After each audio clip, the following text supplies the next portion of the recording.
ہمارے حضرت حاجی امداد اللہ مہاجر مکی رحمۃ اللہ علیہ جو علماء دیوبند کے سرخیل ہیں، اور حضرت مولانا اشرف علی تھانوی، مولانا قاسم نانوتوی، مولانا رشید احمد گنگوہی کے پیر و مرشد ہیں، اور حضرت مولانا الیاس صاحب رحمۃ اللہ علیہ کے دادا پیر ہیں۔ ان کا معمول تھا جب انہوں نے ہندوستان سے مکہ ہجرت کر لی اور وہیں کی بود و باش اختیار کر لی، وہیں رہنے لگے، تو آپ کی خدمت میں کسی نے کالے جوتے پیش کیے کہ حضرت یہ میں آپ کے لیے ہندوستان سے لایا ہوں، آپ پہن لیجیے۔ فرمایا کہ نہیں بھائی، میں تو نہیں پہن سکتا۔ کہا حضرت کیوں، کیا بات ہے؟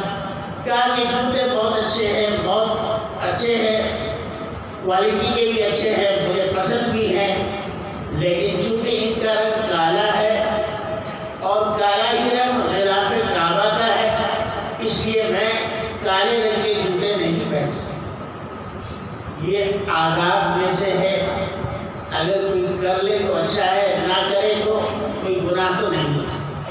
لیکن اللہ والوں کی شان ہی عجیب ہوتی ہے کہ وہ چھوٹی سے چھوٹی نیکی بھی کرتے ہیں اور اس نیکی کی قبولیت کو وہ پختہ کرتے ہیں کہ اللہ کے یہاں یہ مقبول ہو جائے۔ آج بھی اب دیکھو، اگر کوئی آدمی مجھے اور آپ کو کہنے لگے لو جی یہ اللہ نام کا میں کچھ تقسیم کر رہا ہوں، تم بھی کھا لو، بھائی کیا بات، ہم کیوں کھائیں، یہ تو فقیروں کی چیز ہے یہ۔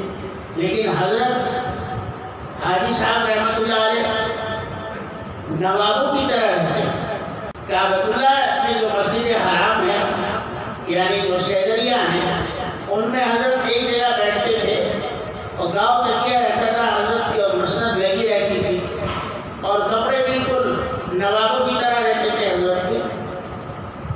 دیگر علماء اور مشائخ کے بھی اسی طرح مسندیں لگتی تھیں، جیسا آج مسندیں لگتی ہیں مقررین کی، تقریر کرنے والوں کی، حدیث پڑھانے والوں کی۔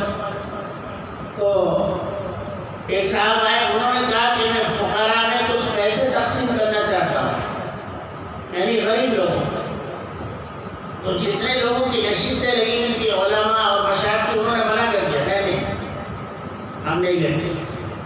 حاجی صاحب نے فرمایا کہ بھائی میں تو سب سے بڑا فقیر ہوں، لاؤ ہمیں دے دو، ہم تو اللہ کے گھر کے فقیر ہیں، ہم ضرور کھائیں گے اس پیسے کو، اس لیے کہ اللہ کے نام سے ہے۔ یعنی آدمی میں اپنے آپ میں اتنی انکساری ہونی چاہیے کہ وہاں اگر کوئی